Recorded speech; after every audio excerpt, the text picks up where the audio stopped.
What is up, guys, gals, and all you awesome gamers out there? It is I, Josh, representing Only SP Games, and today I'm going to be showing you Distance, developed by Refract Studios, and this is currently on early access via Steam. It'll also be coming out on PlayStation 4 and Mac, but for today I'm going to be showing you the early access beta on Steam, and I have to admit, it's fantastic early look at this game. Now, Refract Studios also developed a game called Nitronic Rush, and this was kind of like a early concept to what Distance has finally become. It was kind of like a PlayStation 1 era type game, but through moving that concept, that title that they originally had, into Distance, which you're about to play now, you may notice that they've added even more features into it, such as a Steam workshop, where players can actually create their own levels, and Distance has over 700 custom community levels to try out, and in the future we might actually have to try and cover these, because again, it's a very single player focused game with some multiplayer, of course.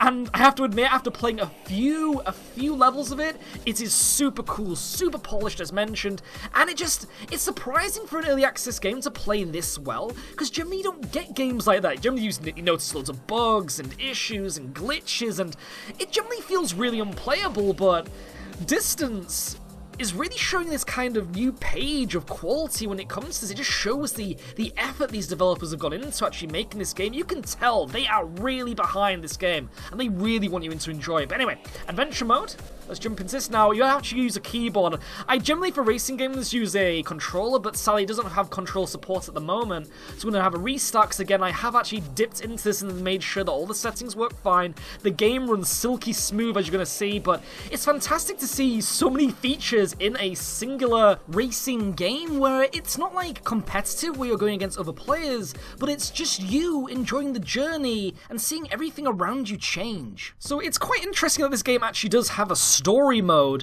How far into this story mode it'll develop, because obviously this is only a very short piece of the campaign that they have actually created. Not the entire thing is out there at the moment, so you can play a little bit of a teaser, as early access is all about. There's also a multiplayer mode, but at the moment you can also enjoy this fantastic trial of the campaign, and I have to admit, it is so good. It is so good. It kind of reminds me of Wipeout's Warp mode. So if you've ever played that, I was basically kind of, you start off with your ship, it gets faster and faster the more you go, and you've got to try and like bump into walls, new death traps and stuff appear, and again, it's all about that fast-pacedness and stuff. But with Distance, they've added in a few more extra features, which hopefully I'll be able to show you as the game continues. Things like being able to fly and different traps, as mentioned, like in Wipeout, but just really cool aesthetics, and the way that they've developed it to how to look, it just looks so cool. But anyway, so it's kind of got this whole portal thing about it too, but it's more about singular racetracks and just seeing if you can make it to the other end. But there is this kind of mysterious, subtle story within that, and it's really creepy later on. Like, at first it starts out like a sci-fi Tron kind of thing, but then it goes into this completely different area of, I don't know, aestheticness? But here we go, so pressing down on the keyboard to accelerate. This is basically it. This is how it starts, and you must think, you know, oh, that's it? Okay, that's kind of interesting. You can also hold down Shift, and you can boost, which is pretty cool as well. Look, so he gets faster and faster. The bar on the bottom on your bonnet actually fills up and is overheating, so you do not want that to happen. We're going to go left here. And when you go through these green circles as we're coming across here, look, it actually kind of cools down your systems. But I haven't seen you get upgrades yet or anything like that. It does give you new features later on in the game, but for now, we can just boost. Okay. And next, we can fly in the air. It also says there, like, I'm trying to jump. You can jump later on, but it says input corrupted, and that's because the game's kind of taking you on its own pace and kind of hand-holding you a little bit, but then I assume later on it's going to leave you to, like, all of your own devices, all of these different upgrades that you've been able to get used to over time, and just really challenge you, because you'd be surprised at how it kind of just eases you into it, and I'm going to let you, enjoy that now and see how it does that. So let's just enjoy the music. Just sit back, enjoy the experience for now, and I'll talk to you in a minute.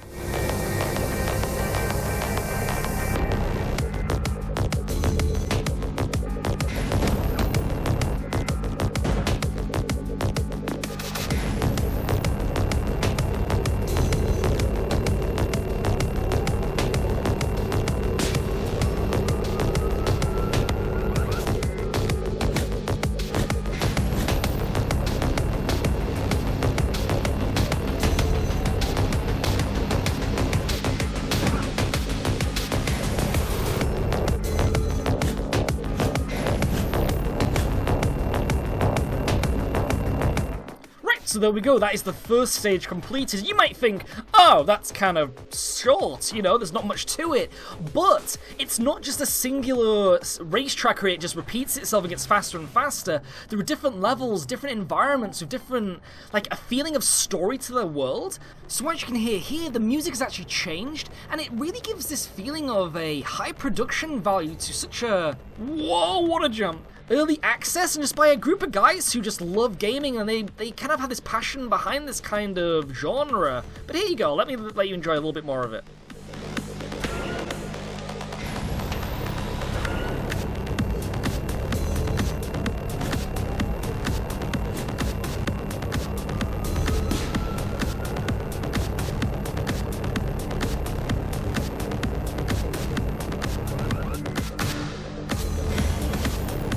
Right, so we've ended up unlocking the first unlockable feature, which is jumping, just by pressing the space button. So that's going to help us a lot when going over things like ramps or jumping over gaps or obstacles. You're going to be so surprised as well by the amount of things that are trying to get in your way the further you go, and even trying to, like, kill your car, if that makes any sense. You'll see, you'll see. Again, you've got to really conserve your boost, and what's quite interesting, I haven't seen if there's actually a drift yet. I assume they'll add that later on, but the car just controls really good. Like, it's kind of like a roller coaster ride where you're just sitting back and enjoying it, but again, you've got to jump and stuff like that. Oh, here we go, so we've got some roller things, and those things kill you instantly, but there is one obstacle type which is so cool, and I may just get myself hurt just to show you what it does. The amount of detail in the car damage for one certain kind of environmental takedown is really awesome. Really, really fantastic. So just gonna keep... Ooh, that was close! Nearly got caught on the side there. That would not have been good. Ooh, there we go. I'm liking as well that on the back of your car you've got this kind of snazzy little interface of a compass on the back, and the dial is obviously your speed as well. If you try and use the boost to its maximum potential, it hasn't been able to fill up the speed dial, so I'm assuming that the game does get a lot faster, or you get some upgrades and... Is my car pink? If you're into that, girl, I'm all in support of that. So we're going to do a little bit of a jump here. Wow, that was a double bridge gap then. That was pretty awesome. And look, hear that music. Again, it's just this different world evolving to the way that you're playing and such. It's really cool. And there's like lights bumping around, all playing to the music, which is cool too. It's got this kind of wipeout feel to it, which is fantastic. You've got to keep using your boost because the car running by itself is rather slow. We're also going to go for one of these green circles, look, and it'll cool down my car's boost feature. So there's kind of this thing of it promoting you going as fast as possible. Wow, okay, we're going to watch out for these giant spinning saw discs. Why someone would put that for incoming traffic, I have no idea. Oh, but it's still really, really cool. But I'm thinking that if you dodge all obstacles and... Oh, I'm gonna try my best here! Oh my goodness, this is getting quite close. But I'm thinking that if you dodge all obstacles while holding the speed button down, you can make it to all the green circles and recharge your boosters and just keep going as fast as possible, because you may notice a timer on the back of your car too. So it is all about seeing how fast you can defeat all the levels and getting to the finish line. And I guess those bragging rights and showing off to your friends and things. But again, there is a multiplayer mode where you can kind of compete with your friends to see who can survive and do it the fastest. Haven't seen what it's like yet, but again, we are only SP games, and so we're all focusing about the single player. Whoa, that was close! You get this kind of like on your edge of the seat moment where you just kind of like forget that you're controlling the game and you go straight forwards and don't try and dodge. It's really creepy. You know when you're kind of like riding a bike and you see something coming at you and you don't really swerve initially? It's kind of like that. Oh my goodness, it scares you a lot though, I'll give you that. Oh, here we go, right. So as you can see, look, the top of my car has just been lasered off. How cool is that? But once regenerating, you can actually lose the side of your car, and it actually like works to that effect where you've got no tire. Oh, can I make it just in time? And through going through that green circle, it regenerates that part of your car. So there is actually some kind of like destruction to your vehicle that's really sharp, really in depth. What would you call it? Dismemberment even. I guess you could say the defining word is dismemberment. And once that happened to me the first time, it blew me away. It's so awesome that they've added something in here. I might do it again just to see what it's like. Look at that. That is so cool. Oh, can we just boost into that green circle and regenerate? That is such a cool idea though, don't you think? I am all for stuff like that, but there are still more features to unlock later on, so let's just keep going, enjoying the music, enjoying the levels. And again, look at the new color types and such. Oh dear. You can even see the inner side workings of the car. There we go, nicely regenerated again.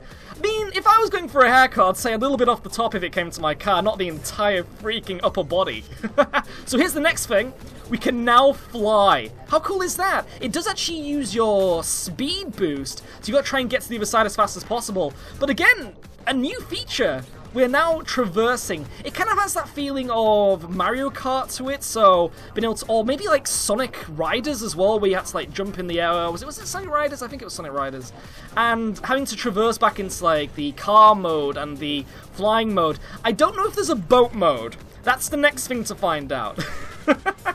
At the moment, it's all about gravity in this game, and speed as well, obviously, but still, it's giving you all of these different techniques to use as well, and what's also really cool is that you can do that at, whoa, got a little bit ahead of myself there. You can actually do it at any time you want to.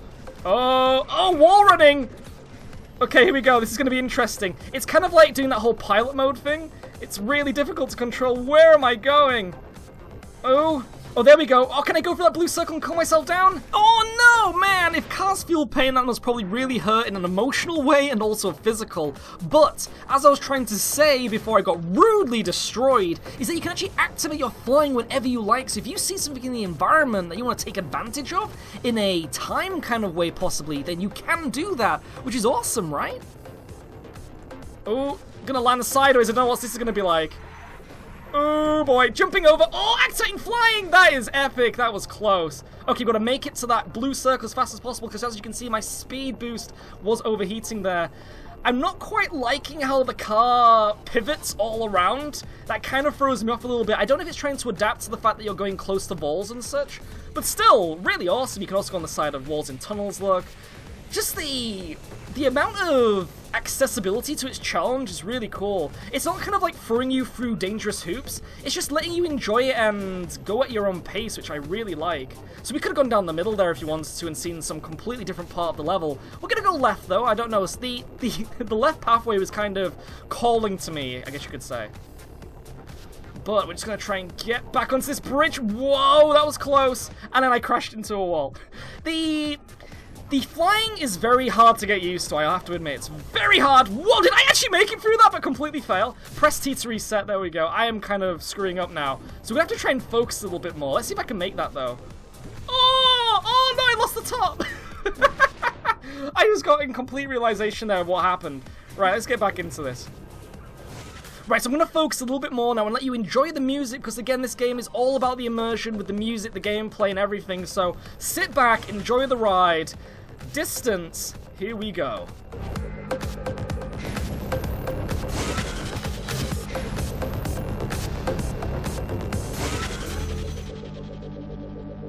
Now, actually, something I want to point out quickly is that we've actually come to some kind of weird post-apocalyptic kind of future here with the car, which is kind of interesting. So what you're going to actually be experiencing now is kind of like a creepy horror segment, and I just crashed.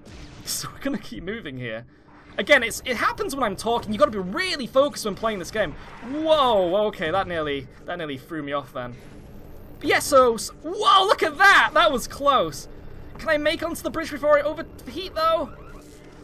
Just making it. And I actually did a trick there too, so you can actually do things like acrobatics, which may actually affect your timer and things as well. But again, we are now in a horror segment, so just experience this, because again, the tone of the game is going to completely change here. You're going to see hallucinations and loads of weird things. Ground Zero.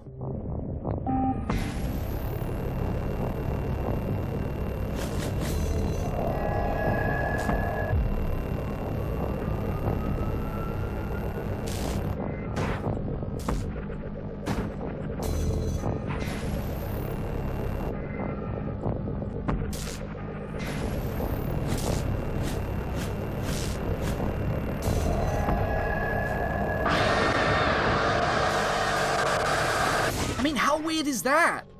And now again, even though we're kind of back into our sci-fi Tronish setting, But there is this kind of weird intrigue to this story where there isn't actually that much story to it, but the environment and everything you're seeing while progressing is kind of giving you some form of intrigue to this story that they're actually... I mean, what is this ball that's following us? This ball in its entirety is in the way a story, and I want to know why it's stalking us, following us on our every move. It's so weird, but I'm going to let you enjoy the journey a little bit more. We're just going to fly around, enjoy the music too, so here we go.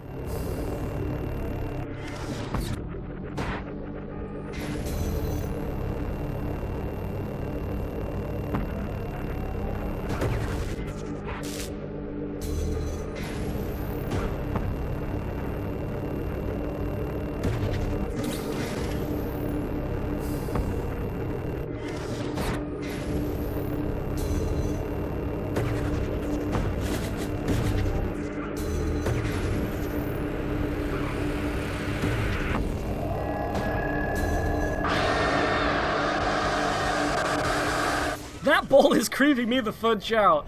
But oh, watch out for those lasers, that was close. I wonder if they actually chop you in half. Am I going for that giant, creepy-ass core ball? We're gonna go for it. Activating flying mode.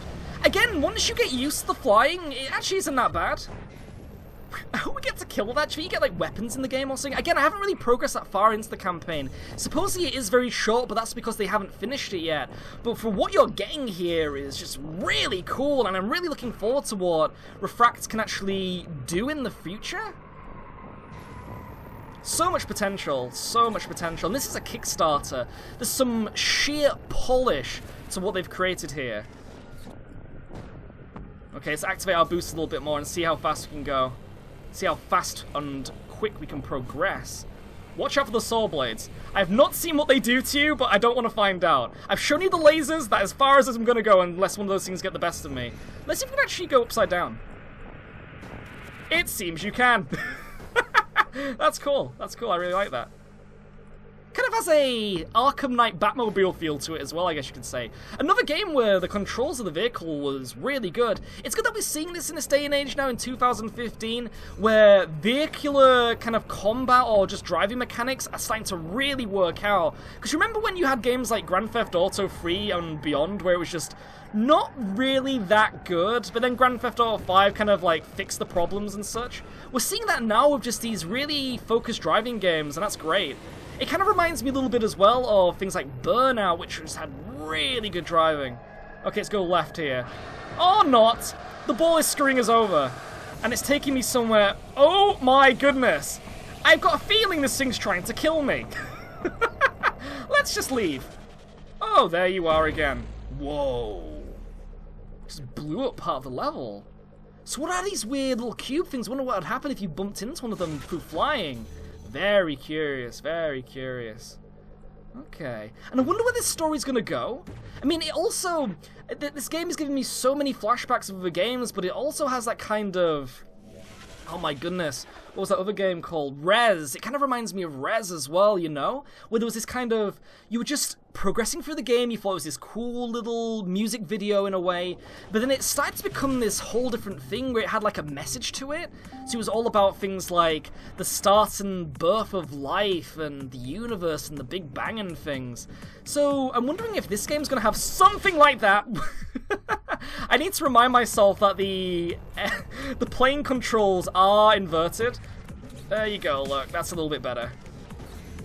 And again, you can activate that fly mechanic whenever you like, so if you ever see something in the area that you want to kind of go through by flying, you can do that. You are fully allowed to do that if you want to. Oh, jumping up there. Wow, just made that jump. That was pretty epic.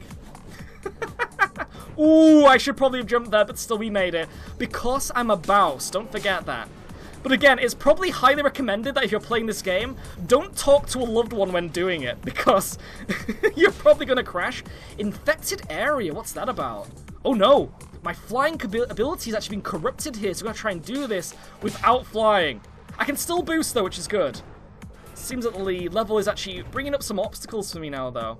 Though I guess we should probably end this here because I think I should let you take the reins and have a go of this game yourself. It's currently available on Steam via Early Access, but it will be coming out later this year on Mac and PlayStation 4 as well. This has been Distance, and it's so awesome. I highly recommend it. It's such great polish. I'm Josh for Only SP Games, and I'll see you next time. Ciao.